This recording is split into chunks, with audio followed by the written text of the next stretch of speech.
What's up guys, June here, and in this video we're going to learn how to base tank at Yakamaru. This is the first video in a short series I'm going to do on each of the roles at Yakamaru that hopefully all together will comprise a pretty solid guide to the boss overall. So let's get right into it.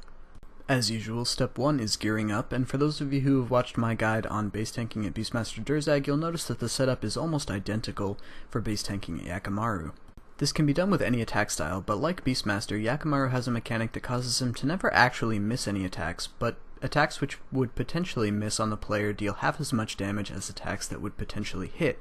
meaning that we do have some sort of a style association. Players standing outside of melee distance of Yakamaru will be hit with ranged damage, and inside of melee distance will be hit with magic damage. So, since we are using ranged, the way to mitigate the most amount of damage is to stand in melee distance, though not all tanks like to do this for a few reasons. The first is that it adds the element of prayer switching when moving in between pools, because being hit even by a single attack with the wrong protection prayer is likely to get you one hit. And additionally, some of the pool's special attacks can be avoided simply by moving rather than wasting a large amount of adrenaline on using a defensive ability like Barricade to block the damage. The difference in difficulty between these two strategies is relatively small, so I recommend doing whatever you feel most comfortable with. For your actual equipment, it's important that you have a full set of raids gear for whatever style you happen to be using. Yakamaru has an Enrage mechanic very similar to the one that Beastmaster Durzag has, and the defensive resets on the raid gear allow us to use freedom more frequently, and that's very important for mitigating the damage from the Enrage mechanic.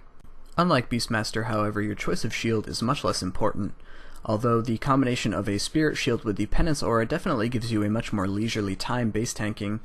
Yakamaru lacks the kind of KO potential that Beastmaster has during the second half of the fight, so a tier 90 shield is more than reasonable. An Amulet of Souls is also a beneficial addition here for the effect of adding additional damage reduction to protection prayers, and the rest of the gearing process is relatively straightforward, where you want to be using your best dual wield tier of that relevant style weapon, an Asylum Surgeon's Ring, either a DPS aura or Penance aura depending on what shield you chose, a Scrimshaw, and whatever your best available cape is. Your inventory is also very straightforward, with the Excalibur, your shield switch, Dreadnips, an Overload, an Adrenaline Flask, some Prayer Potions or Super Restores, a Portent of Life, your Ring of Vigor switch, a Weapon Poison Potion, which is optional but does improve your DPS as a tank, some Ceridome Brew Flasks, and some Rocktails. For those of you who are just learning how to base tank, you definitely want to bring a yak full of Rocktails or other good food, though for the more advanced tanks and people who have a lot of practice doing this, you can switch to a Steel Titan and do pretty much no food kills with relative ease.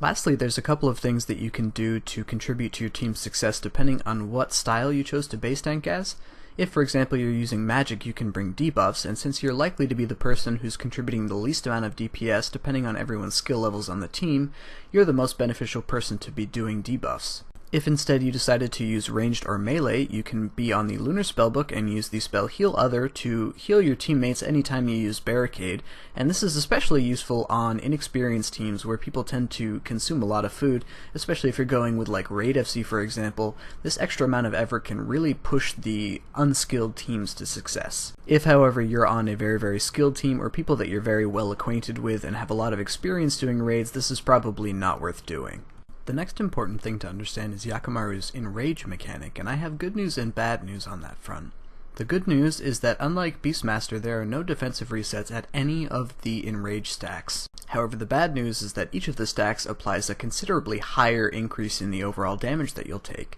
20% per stack, and since, like Beastmaster, there are a total of 15 stacks, that's a total of up to quadruple damage sustained per hit. Additionally, like Beastmaster, you'll receive an on-screen notification as well as a chat box message at the 1st, 5th, and 10th stacks, which respectively say Yakamaru's waters begin to drench you, Yakamaru's waters soak through you, and Yakamaru's waters conduct his full power.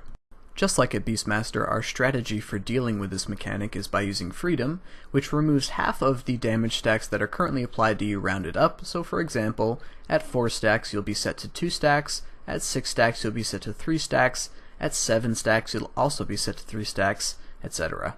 The last important part of the Enrage mechanic is that the Enrage stacks will actually be applied to anyone standing in a 7x7 area standing around the base tank, so it's important for the base tank to stand a sufficient distance away from the DPS that none of them are inside of that radius. The fight begins when the tank spawns Yakamaru in the center pool, and generally the tank stands to the east side and the DPS groups in the southwest. Yakamaru stays in the center pool for the first 200,000 HP, and the only special attacks he has on this phase are the Jellyfish and the Blue meta, neither of which influence the tank, so they can be ignored and you can simply DPS until Yakamaru changes to another pool. When Yakamaru goes to the Tendril pool, he picks up the first of his special attacks which will actually influence the base tank. Luckily for us, Yakamaru always attacks with exactly the same rotation, and the rotation for the Tendril pool is on screen now. There will be 4 auto attacks, a Jellyfish, 4 auto attacks, the Blue, 4 auto attacks, and then the Tendril, and that repeats. Though it's important to note that when he switches to this pool additionally,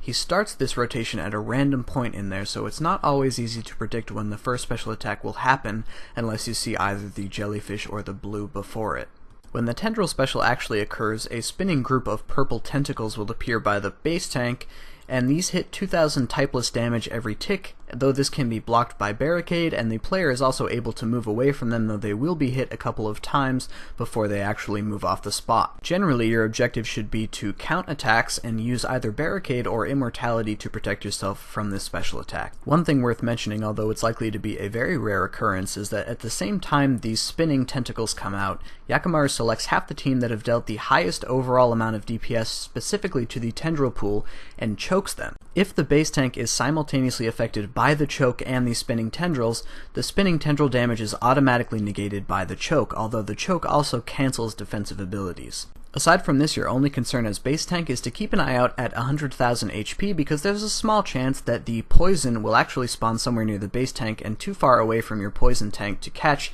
at which point you should take it as the base tank. Once Yakamaru is fed the poison and killed, he returns to the center pool and is renamed Sick Yakamaru and takes on a green hue temporarily. In this state, he both deals and takes dramatically more damage, so generally the team's strategy is to deal as much DPS as possible to get through the 200,000 life points and force Yakamaru into the next pool at this point. The ideal thing for the base tank to do at this point is to use Devotion to block the incoming damage and switch back to their dual-wield weapons to contribute to the DPS of the team and force Yakamaru into the next pool. If you don't have Devotion available, you may want to consider using other high defensive abilities like Immortality to protect yourself for the long period of time that your team may be trying to phase Yakamaru. Once Yakamaru moves to the Shark pool, he picks up a new attack rotation, which is 4 attacks, the Jellyfish, 4 attacks, Blue, 4 attacks, and then the Shark. Again, he starts this rotation at a random point, but after that will repeat it indefinitely. The Shark special attack generally doesn't cause any kind of a threat to the base tank, though they can hit anywhere from 2,000 to 3,000 typeless damage and is possible to get stacked by several of them. The damage from them is blocked by barricade, can be tanked using immortality, or you can simply wait for them to hit the ground and move away from them. You are given plenty of time to do so, and so there's really no reason to ever be hit by these. Aside from this, all you need to do on this pool is continue to rotate your defensives to mitigate damage, and at 100,000 HP keep an eye out for the occasional possibility that the poison will spawn near you. After the Shark pool, when Yakamaru returns to the center and enters his sick state, this is the only point when your team is likely not trying to phase Yakamaru during this stage, because the special attack on the Sand phase is very dangerous if the team is spread out disparately trying to deal with the Jellyfish. As such, you want to try and use your more long-term defensive abilities like Immortality and assist your team as well as you can with the Jellyfish before trying to phase Yakamaru into the next pool. For the Sand pool, Yakamaru picks up a new attack rotation, 4 attacks followed by the Blue, followed by 4 attacks followed by the Jellyfish, followed by 4 attacks followed by the Sand special attack, and then repeating. The important thing for the base tank to know on this phase is that the Sand special attack, assuming they're one of the people who is chosen to be sunk, will cancel any defensive abilities that are active. Because of this, it's important to keep track of where Yakamaru is on this attack rotation, and utilize the higher priority defensive abilities like Devotion, in times when they're not going to be cancelled by the Sand special attack. This also makes using abilities like Immortality riskier. Try not to keep your HP so low that you could die in a single attack, assuming whatever defensive ability you have active is cancelled by the Sand when a Sand attack is imminent. Aside from that, there's nothing really special about this phase. If the quicksand happens and you're one of the individuals who is not sunk into the quicksand, you can run over to the DPS pile and free a single person and then run back to your position as the base tank to avoid excessively drenching your teammates. Again, like the other pools, when Yakamaru reaches 100,000 HP, keep an eye out to make sure that the poison hasn't spawned near you at a point where the poison tank can't reach it. Once the sand pool dies and Yakamaru returns to the center and enters his 6th state, your team's objective should be to phase it into the stun pool, and like previously, your best bet at this point is to use Devotion, pop on your offhand, and contribute as much as possible to the DPS. Most teams should be able to phase it before the Devotion timer runs out, which saves you all of the extra incoming damage from that effect. Once Yakamaru phases to the northern pool, or the no stun pool, there's really nothing special here for the base tank aside from the obvious fact that you should not be using stuns. The base tank is generally not the person who's designated to be the main stun because they have a tendency to brew their stats down, and so their stuns tend to be inaccurate. With that said, simply rotate your defenses as you feel comfortable, and assuming that your team didn't do the strategy of double poisoning on the sand pool, keep an eye out around 100,000 HP to make sure that Yakamaru hasn't spawned the poison next to you. When Yakamaru returns to the center pool, he temporarily adopts the sickness state again and deals and receives increased damage. However, since this is a preface for the Mirage Phase, your team is likely not going to phase at this point. Just like we did when we were dealing with the middle before the sand pool, our objective here is to deal with as much of the incoming damage as possible using long-acting defensive abilities like Devotion or Immortality, while we help our team out with the jellyfish as much as possible. Once the Mirage Phase starts, your team should be dispersed into their assorted locations. The bulk of the DPS should be focused on the Shark pool and intending to close that first, leaving you solo on the Tendril pool.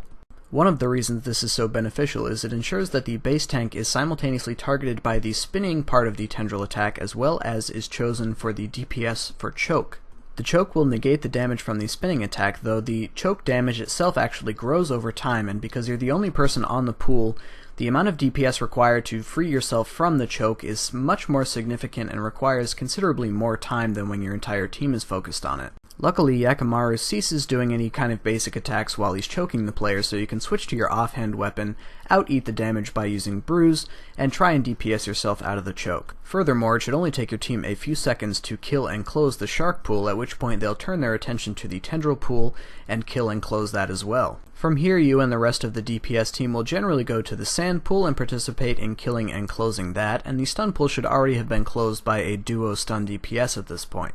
The designated Sand North tank should continue to hold Yakamaru's aggression at this point, so you don't need to actually take over and base at this point. Once you and your team kill and close the sand pool, Yakamaru turns to the center pool and only has a remaining 50,000 HP, which can be dealt in just a few seconds. That's all I have for you guys for the mechanics of base tanking at Yakamaru. It's an easy role to learn, but a difficult role to master, because the better you get at rotating your defensive abilities, the more frequently you can use damage boosting ultimates like Sunshine or Death Swiftness, and the better DPS you can do as the tank, which really contributes to the overall success and the speed of your team. As usual, thank you guys so much for watching. I really hope this helps you guys get into base tanking or helps perfect your skills a little bit if you're new to it. If you have any questions or anything, drop them in the comments and I will do my best to explain or clarify anything that I might have missed, and I will see you guys in the next video.